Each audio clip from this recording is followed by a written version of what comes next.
talk about how to give interactive online lecture using Microsoft Teams. Although I think you'll find a lot of good tutorials already about it, and I believe that IT has already shared very good or they have very good demos about it. So this is just an exercise here for those of you who want to go online using interactive sessions. This is going to help them out, at least have the basic setup ready and what Microsoft Teams is. And I'll show you that you can even upload your content directly on Microsoft Teams. You can use it as you can use CMS for your attendance only, and basically upload all the lectures and all the slides and content etc. on Microsoft Teams using it as an LMS completely, just other than attendance. Here is how you're going to do that. First of all, you need to install Microsoft Office 365, and I think you need it also for making up the asynchronous lectures. So I think this tutorial is also going to be helpful to those guys, at least till the part where they have to learn how to install Microsoft Office 365. So what you need to do is you need to go to this internet and ask it about Microsoft Office 365. Let's go for login, and yes, so that's all that you require. I'm not going to show you how to install this actually, but I'll just show you how you can basically go in here. I'm already logged in, thank you very much. But yeah, so let's suppose that you're logged in here, and what you need to do is you need to ask the IT people. I think Salman is the right person. So you need to ask Mr. Salman that he just email him at salman@giki.edu.pk and ask him that what is the your username and password for Microsoft Office 365. It's basically going to be I guess he sent it on at your GIK email address, and your username is your GIK email address. And after you log in here, you'll see these things, and in here you can see that you have actually access. If you install this, you get access to a lot of different apps, and I'm just going to show you how many apps there are. Some of them are useful for us, others are not, but the basic purpose is still you need to have the basic version installed. We'll just go back to the same page, and here and the beauty about installing this Office 365 is that all your slides can remain online. For example, you can see that whatever slides I have put in online, they are accessible here, and people can see them and use them. So having said that, let's go on to the next step, which is to install Office. And if you click on this one, it's going to download, and after downloading you just need to run the setup. I just have one tip while you're running the Office setup here. So if you run the setup, after that you'll have all of these: Microsoft Teams, PowerPoint, Excel, Word, OneDrive, Video, Sway, Forms, Class Notebook, etc. on your PCs. Please note that what you need to do is you must uninstall if you have already installed PowerPoint 2016 or something else, an older version of PowerPoint or any other Microsoft Office version. Kindly uninstall the whole Microsoft Office, then download Office from here and install it. Number one. The second tip is that you must have got very good internet connection. So let's say a public secret, I must say, if most of you have already not been aware of it, we love to make our videos in the morning. You know, maybe get up at 4 or 5 and start downloading whatever you need to do on internet. Do it at 4 or 5. That's the best time to go. Maybe up till 7 o'clock, and after 7 o'clock it gets really slow again. So you need to have good internet connection. If you are working with the Wi-Fi, please go closer to the Wi-Fi. If you're working from home, maybe just go right next to the Wi-Fi and upload your video from there. That's the best that you can get from here.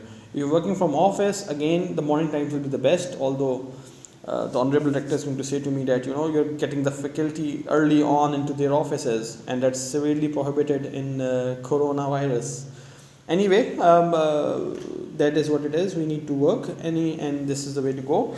After you have downloaded and then installed, it will take some time because these are really large files that it's downloading, and it need to be done quickly, and it cannot be, you should not disconnect it in between, otherwise it gets really problematic later on.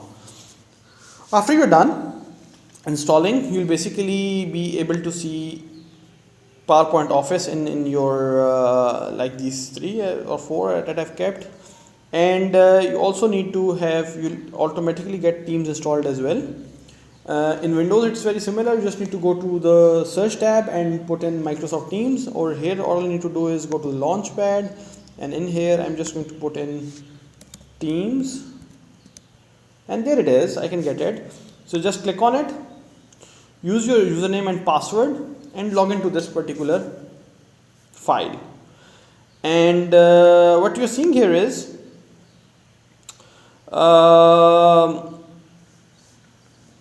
that we did conduct some I made a course for myself, CS2352 Introduction to Soft Computing, and I had some contents uploaded, as well as I had an interactive session after that. So my mode of lecturing was basically offline with the interactive session at the end, just asking them if they had any queries, any questions from the lecture, and I could use it for the assessment as well. That was my plan actually, that I'll take assessments in the interactive session. So maybe upload the content of each week and take the session at the through the assessment mechanism. But anyway, for those of you who are interested in going to the interactive session only or give live lectures only, this is the way to go. First of all, you need to create a channel. So for example, you need to make up a class or team. So I've got 2 classes here. One is basically the CS352 Introduction to Soft Computing, and the other is CS351 Lab Introduction to AI Lab. And for example, let's say that you make a new team here, and after making up a new I need to, this one is the thing, I think. These are the chats. I don't want to go to chats. Come on, I want to make new team. Join or create a team. Okay, so let's create a team, or you need to enter you need to give students the code that gets generated for your team, and they'll enter here, and with that code they'll basically join the team. So let's create a team, whatever we want to do, and it should be a class here. And once you get class, it's going to be a new class, I think, that comes up, and give it a name, give it a description, and create it. And after creating it, it would basically be something like this one. Just have a general tab and nothing else. Similarly, here you can see I have basically made 2 different tabs, general and lecture videos and files. So you can always make a new channel or new add channel, add member. You can leave the team, you can edit the team, you can get link to this team. If I get link, for example, and I can send this link to my students to join in. And anyway, once you have this done, you will have a general tab which is going to say something like this, which is where you want to start. You can start with uploading class materials, you can find help and training, you can do other things here. At the top you can see files, class notebook, assignments and grades, etc, etc. So this itself can be used as a very good LMS. It's as a standalone, this is a good LMS, although this does not have the facility of attendance, and for that I think you need to go to CMS anyway, because Fahim Saab really wants to get the attendance of the class, and for that I think CMS is only accessible manner, and everything is basically the same for him in that particular thing. So other than that, you can use this as your LMS, as your content store, should I say, and a way that you can actually give access to your students as well. So what you need to do now is, you can upload your class material or whatever, but what I need at the moment is I need to add some members. So I'll basically add members here, and with adding members, this is what I'm going to get. You need to get your students' reg numbers or something, 2017, and let's say I want to add this guy 369, and after select this is going to be selected there. Similarly, you can select all of them. You just need to this is their basically their reg numbers, added, and U is added because U is for undergrads, and so on. After you added all of them, add them, and if you want to add more teachers here, so maybe some other guy who's collaborating with you, maybe your TA for example, and you might need to add him here. But then be very careful actually that you're not uploading the grades over here, because those may be changed by him, or there may be other issues. Anyway, that will be visible as well. So just to be on the safe side, if you add your TA here, don't give grades on over here, and instead just put it on CMS all the time.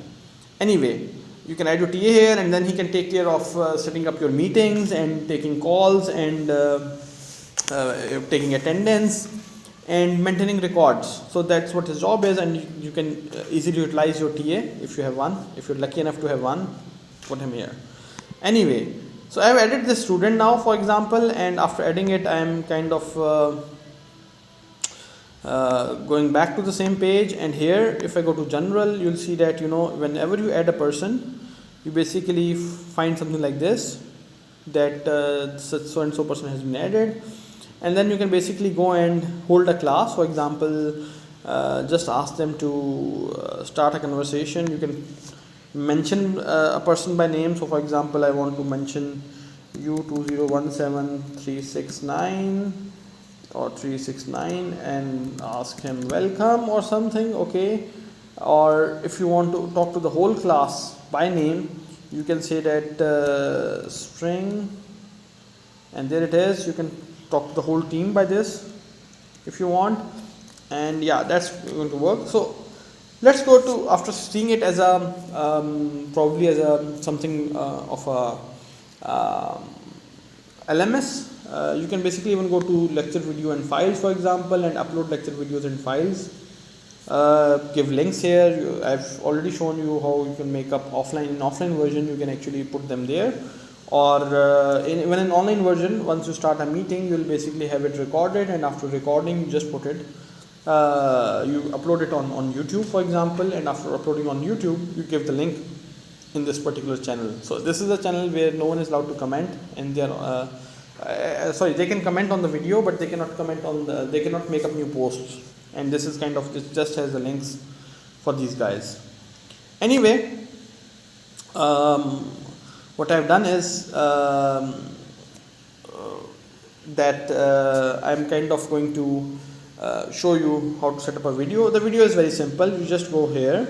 This is, if you go to this link, it shows that I think this is going to make up a meet now, okay. And let's say I really don't want to go in this particular one, but I want to go to this one, and let's start a meeting right away. And I've added few people here. Let's start a meeting, and I want my video to be off, and I want to meet now. Let's add a subject. Subject is first, or let's say demo meeting of lab, and let's set to meet now. And I think this is going to give, then going to go have a call to all my students, and I can share my screen with them in this demo. And after I'm kind of done with the screen sharing, I can just talk. And remember to record this video. So when you are delivering this interactive session, it is necessary that you record it, because that record is going to be your proof that the class was held and so many people came and so on. Actually, you can put attendance in your interactive session as well as for this recording by just looking at the people who joined at the end. That's a simpler way, although that's not really attendance, but yeah, we need something to help us out. Whoever it joins in during the meeting, we believe that he is there, although someone else can do it on his behalf or something.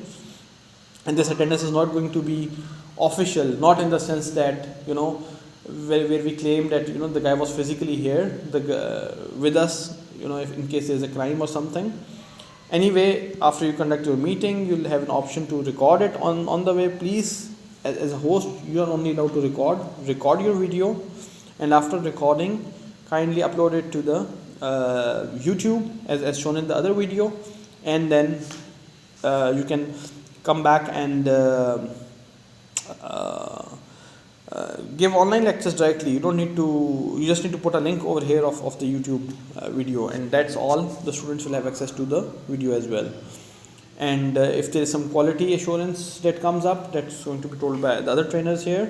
You just need to provide them with this link, and it works absolutely fine.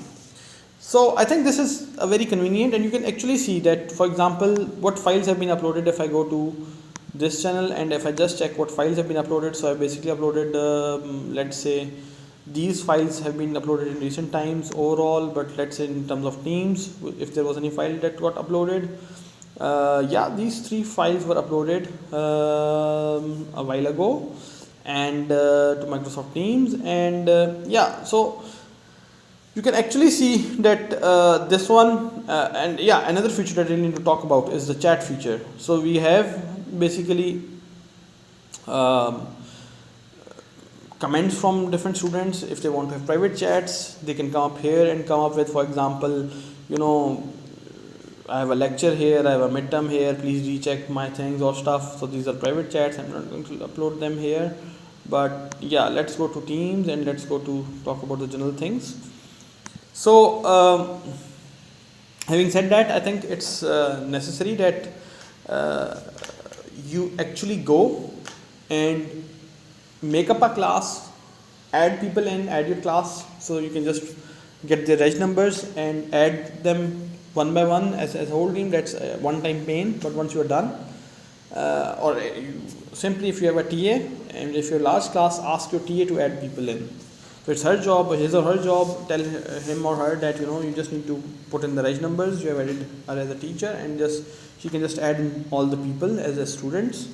And after she's done, she or he's done, what we need to do is we need to just get the class started. Or everything you post will go to the whole class. It's better than the email version.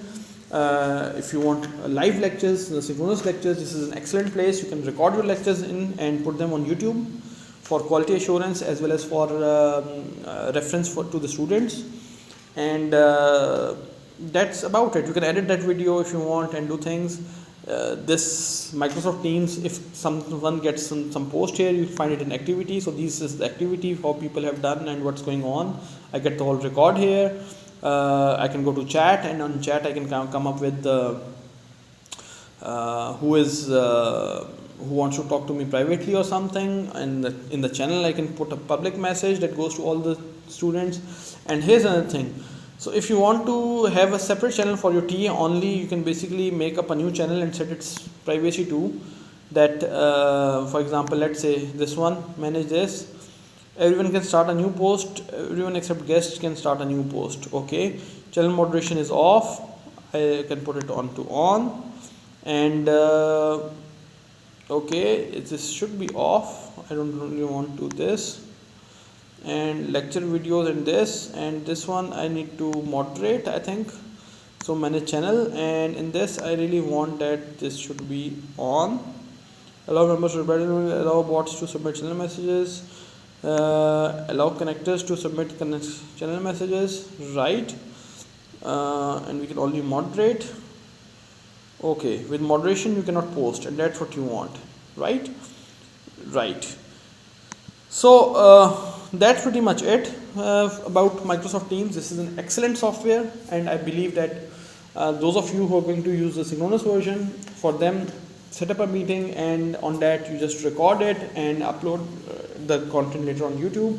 For those of you who are going to use, you can use share screen on it as well as I think the board as well. And if you want to use a webcam, that is also very much possible. Set your webcam up and you start writing on the board. Those of you who are working on maths, that would be a good way. And you can mute all the other people. You can work with that so no one else is able to speak during the meeting and no one disturbs you. I think this is an excellent platform again from both perspectives. For those of you who are going on the asynchronous versions, it would be a good LMS to upload all your contents, as well as links to your videos, your YouTube lectures. And for those of you who are going online with the synchronous version, they can basically just use this and hold live lectures and then record them and upload them. Please have a look and give me feedback on if this was useful to you. And I really want that this is indeed useful and I've spent my time on a useful thing. Thank you, and best of luck with your online lectures, and all the best for this training.